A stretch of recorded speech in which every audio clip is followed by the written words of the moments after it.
Accident vasculaire cérébral et hypertension artérielle, quel lien? Pour certains, c'est le lien direct. Mais d'abord, nous allons suivre ce reportage réalisé sur les maladies cardiovasculaires en général, avant de recevoir notre invité, le docteur Barnabé Salano, pour en parler. 90% au moins de la population béninoise ne peuvent supporter les coûts de leurs actes de cardiologie. Les chiffres font peur, mais selon les spécialistes, ceci est une réalité. La question fondamentale, c'est quel système collectif de financement des soins nous mettons en place. Il faut que nous réfléchissions bien à l'initiative actuelle du régime d'assurance maladie universelle. Personnellement, je suis convaincu que c'est l'une des solutions au problème des soins. Puisque même moi, professeur d'université, colonel de l'armée, je ne peux pas supporter un traitement qui coûte 60 000 par mois et qui va durer 1 an, 2 ans, 3 ans. Si je dois le faire pour moi, pour ma soeur, pour mon frère, pour un cousin, c'est ingérable. Les maladies cardiovasculaires sont donc devenues les premières causes de mortalité. Selon l'Organisation mondiale de la santé, on estime à 17,3 millions le nombre de décès imputables à ce type de maladie, soit 30% de la mortalité mondiale totale. Comparativement à cette courbe qui concerne donc la population de 12 à 24 ans, lorsque nous regardons dans les pays développés, nous voyons que cette courbe va avec le temps s'élever très peu, alors que dans les pays en développement, cette courbe s'élève très vite, avec une population particulièrement jeune qui va payer un lourd tribut à ces maladies cardiovasculaires. Un questionnement extrêmement important va se poser. La maladie thromboembolique veineuse, c'est une maladie grave qui a une mortalité importante et dont le diagnostic est difficile. Et globalement, il y a des traitements classiques connus depuis longtemps qui sont efficaces, moins chers, mais qui ont beaucoup d'inconvénients. Et il y a de nouveaux médicaments, au moins aussi efficaces, plus faciles à administrer, qui ont moins d'effets secondaires, mais qui ont un coût exorbitant.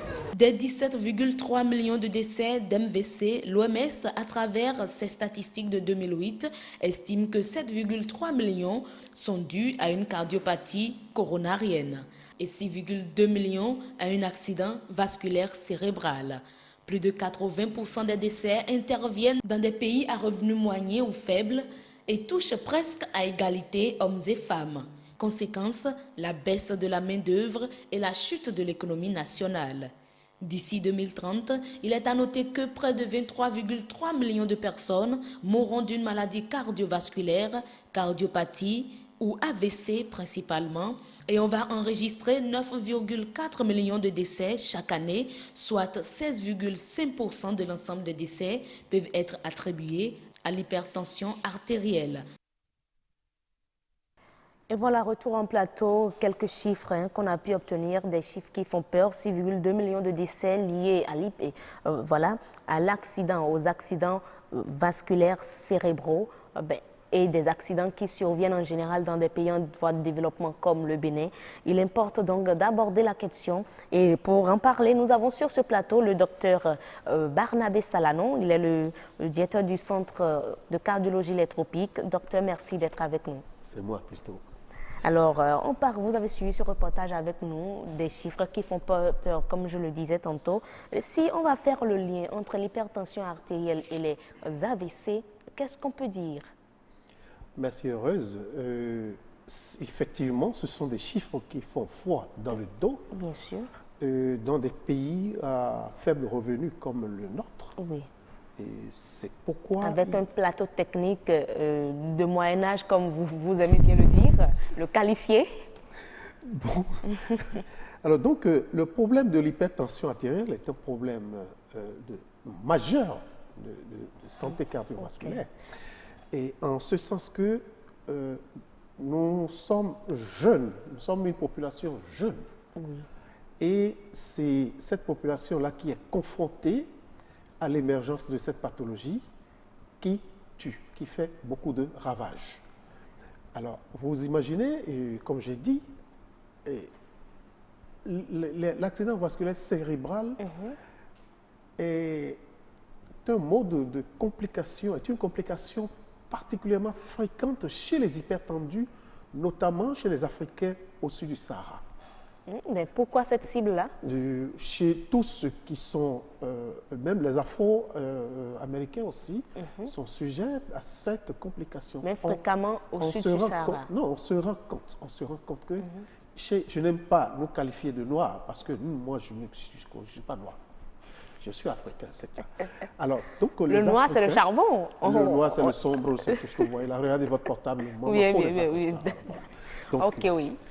Donc, les Africains mélanisiens, si vous voulez, ceux-là, ils sont sujets, ils sont victimes d'accidents vasculaires cérébrales comme première complication, notamment quand ils ont une hypertension artérielle non contrôlée ou négligée. Donc, c'est une question d'importance majeure, puisque ça survient chez des jeunes qui constituent la force de travail, la force productive donc, de ces pays-là. C'est des jeunes qui sont à fleur de l'âge. Mais qu'est-ce qui en est à la base? Qu'est-ce qu'on peut avoir comme facteur de risque de cet état de choses? Les facteurs de risque, c'est-à-dire les circonstances qui favorisent l'apparition donc, de cette complication, à tout seigneur, tout honneur, il y a notre tueur silencieux, c'est-à-dire, je vais nommer l'hypertension artérielle. Ça revient. L'hypertension artérielle, on ne le dira jamais assez, doit être marquée à la culotte. Et il ne faut pas être fatigué de prendre ces médicaments. Il ne faut pas négliger le traitement. Je crois qu'on a eu le temps d'aborder tout ça au cours d'une émission. Il faut également observer les règles hygiéno-diététiques, modifier donc son style de vie, abandonner le tabac sur les fumeurs, éviter de se sédentariser si on n'a pas d'activité physique régulière. Je ne vous arrête pas, docteur, mais lorsque vous parlez de modifier son style de vie, bon, je peux parler du mode alimentaire. Est-ce que le végétalisme, adopter le style végétalien, nous permet d'éviter ces problèmes-là? Parce qu'au cours de cette semaine, on a eu à parler de ça. Et pour certains, c'est un style qui nous permet d'éviter au maximum les hôpitaux. Je n'en sais rien parce qu'il n'y a pas eu de travail scientifique bien conduit qui ait donné des résultats qu'on peut commenter ici sur cela. Plateau. Alors, est-ce que ceux qui pratiquent ce mode alimentaire, ils sont moins soustraits? Alors, si vous allez en Inde où il y a beaucoup de végétaliens, l'hypertension est là quand même, aussi importante. Alors, ce qu'on sait, c'est que les populations indigènes qui vivent loin des civilisations, eh bien, qui vivent de cueillette de fruits et de chasse, et qui ne consomment pratiquement pas de sel, sont protégés. Donc, on a regardé les Esquimaux, il y a certaines populations tribales du Kenya, et donc, en leur sein, l'hypertension artérielle est quasiment inconnue. Alors, donc, ça, c'est un constat qui est fait et qui vient corroborer nos conseils. On sait que la surconsommation du sel, par exemple, qui est un consommateur, eh bien, participe à l'éclosion de la maladie et même augmente sa gravité. Vous parlez là de l'hypertension? Oui, je parle bien entendu de l'hypertension artérielle. Et c'est pourquoi il incombe donc de réduire la consommation du sel. C'est fondamental. D'accord. Donc, pour revenir aux accidents vasculaires cérébraux, eh ben, comme on a eu à le dire, l'hypertension artérielle en est la plus grande pourvoyeuse. Eh bien, l'hypertension artérielle multiplie par 4 le risque de mourir d'accident vasculaire cérébral. Donc, ça veut dire que les hypertendus qui nous suivent aujourd'hui, s'ils ne respectent pas les prescriptions médicales, ils sont sujets à des AVC. Oui. Ils sont exposés. C'est-à-dire qu'ils ont, je puis ainsi m'exprimer, 4 fois plus de chances, entre guillemets, de faire un accident vasculaire cérébral comparé... Est-ce qu'on va dire chance? J'ai dit entre guillemets. Comparé à un sujet qui n'est pas hypertendu. Donc, il faut qu'ils en prennent véritablement conscience. C'est fondamental. D'accord. Voilà. Alors, puis vient le tabagisme. Alors, vous imaginez, le tabac coûte plus cher dans les pays développés. Et chaque jour que Dieu fait, ils imaginent donc des taxes nouvelles pour rendre l'accès au tabac plus difficile. A contrario, dans les pays en voie de développement, eh bien, le tabac est à portée de main et il ne coûte bon marché et tout le monde pratiquement a accès. Il y a même une étude juste dans le début de semaine qui a montré que dans les écoles, notamment à Kwakwa Centre et au complexe scolaire Guillot de Zongo, voilà, c'est là qu'on constate beaucoup plus de jeunes fumeurs, jeunes consommateurs de tabac, parce que ces produits sont, avec les bonbons et autres, vendus dans les écoles. Nous devons protéger notre population, notamment la couche juvénile. Et il incombe au pouvoir public donc, de prendre des dispositions pour éloigner donc, les vendeurs de tabac et autres des écoles, des collèges. Ça, c'est une mesure qui a été prise et mise en application récemment au Sénégal. Hein. Ah bon? Oui.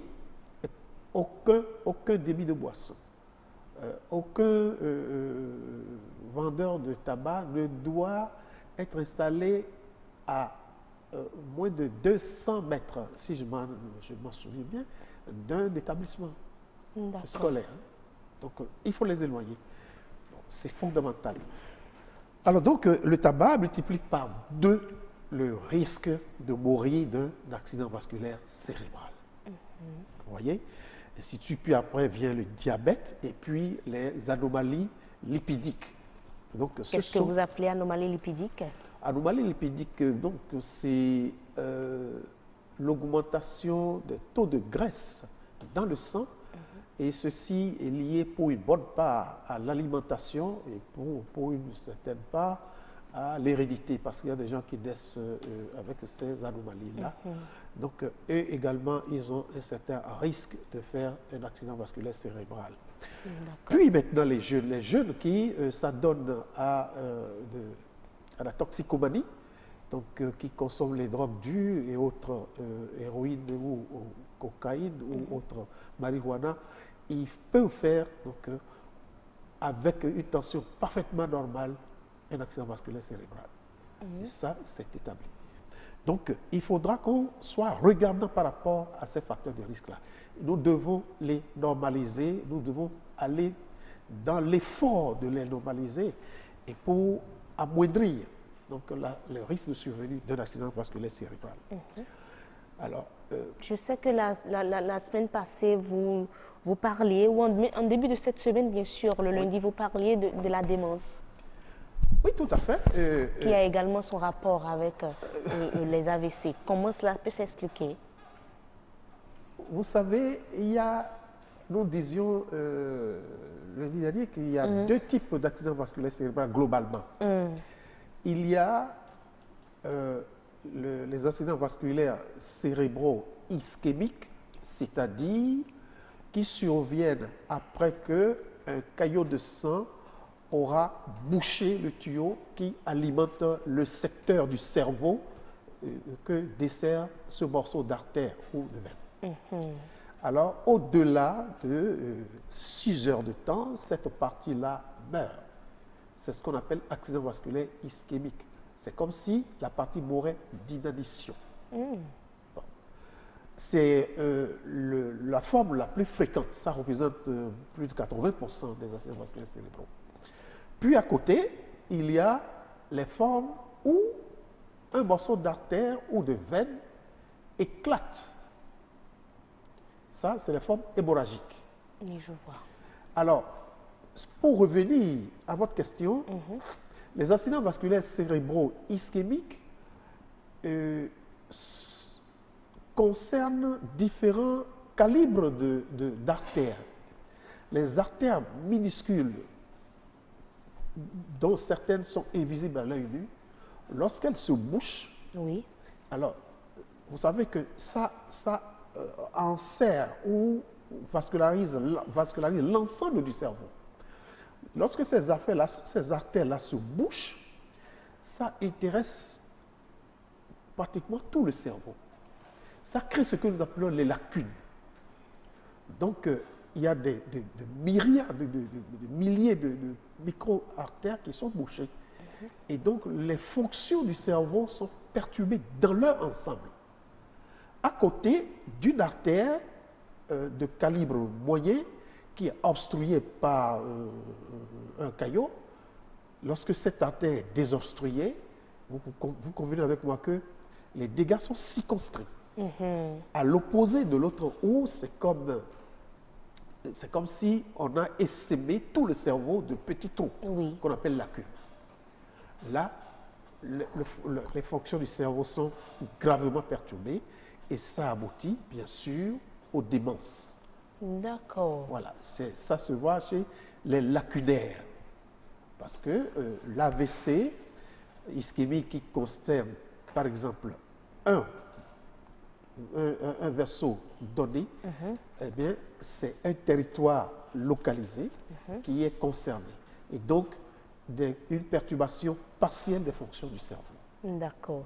Maintenant, bon, parce que c'est sûr qu'il y aura un nombre, je dirais, un grand nombre de facteurs de risque. On ne pourra pas tout citer ici sur ce plateau. Nous avons parcouru en général, l'essentiel des facteurs de risque. Des facteurs de risque, voilà. d'accord. Mais lorsqu'on parle maintenant des manifestations. Bon, là, il faudrait que nous soyons vigilants, attentifs autour de nous. Lorsque nous avons un parent hypertendu, par exemple, qui est à la maison en train de lire un magazine et qui subitement se plaint, dit « Ah, je ne vois plus d'un œil et ça se brouille », il faut sans tarder organiser son transport vers l'hôpital. C'est un début d'AVC? Ça peut être un prélude à un AVC. Ah bon? Oui. Et surtout, lorsque ça survient, il commence par bégayer alors qu'il n'avait pas l'habitude de bégayer, il a un langage brouillé, il se plaint de maux de tête en casque. Oui. Il faut absolument le conduire. Ou bien c'est un segment de membre qui ne peut plus soulever convenablement, ou bien il ne sent plus un segment de membre, alors, ou bien sa conscience commence à s'altérer. Ce sont des signes avant-coureurs d'un AVC. Et puis, dans certaines situations, ces signes-là, ou certains de ces signes, peuvent survenir et, dans l'intervalle d'une heure de temps, régresser complètement. C'est un leurre. Il ne faut pas, Quelle que soit la situation, quelle que soit la situation, dès que les manifestations se présentent, il faut aller à l'hôpital. Sans retard, il faut aller à l'hôpital. Car le cerveau, c'est le temps, c'est du cerveau. Le temps, c'est du cerveau. D'accord. Oui, je vous reçois. Mais alors, donc, toute la conscience, voilà, donc ce sont les signes d'appel de l'apparition, de l'installation de cette complication grave. Et quand ça survient, voilà ce qu'il faut faire. Mais est-ce que je peux déjà venir à ce qu'il ne faut pas faire? Ce qu'il ne faut pas faire, c'est justement rester à la maison et dire, bon, il n'y a rien, aller chercher du zoo chinois et passer ça, ou bien tenter de triturer des feuilles et mettre dans les narines ou dans les yeux, ou faire prendre des mixtures à un malade dont la conscience est en train de s'altérer. Ne jamais tenter de donner à manger, ni à boire à un malade qui n'est pas complètement conscient. Absolument pas. Un malade dont la conscience est altérée, devant ce malade-là, nous devons éviter absolument de leur donner à manger et à boire. Ensuite, il faut proscrire l'automédication. Ensuite, éviter de rester à la maison et dire, bon, ça va, comme on a le temps de le voir chez les malades victimes de crise cardiaque, et le monsieur a une douleur de chape qui s'abat sur sa poitrine, il n'en peut plus. Au lieu de l'amener à l'hôpital, on va chercher des oraux chinois qu'on passe, et c'est 2 ou 3 jours après que nous constatons les dégâts. C'est ce qui est valable de l'autre côté, elle l'est également ici. C'est fondamental. Donc, ne pas négliger les signes mineurs, les signes d'alerte. Retarder le départ plutôt à l'hôpital. Il ne faut jamais retarder le départ. Il ne faut jamais retarder. Dès le moindre signe d'alerte, à l'hôpital. Mais j'aimerais quand même, pour terminer, on aura peut-être un autre créneau pour aborder là les traitements déjà préventifs et après curatifs. Mais d'abord, est-ce que nos hôpitaux ici, lorsque le patient quand même fait, je dirais, diligence et se rend très tôt à l'hôpital, est-ce qu'on pourra, nos plateaux techniques sont réellement adaptés au traitement de ces AVC-là au Bénin? Je viens de dire que l'essentiel des AVC sont de type ischémique. Donc, il y a un morceau qui est obstrué par une gangue ou un caillot, il faut faire dissoudre le caillot. Et c'est un traitement aujourd'hui efficace.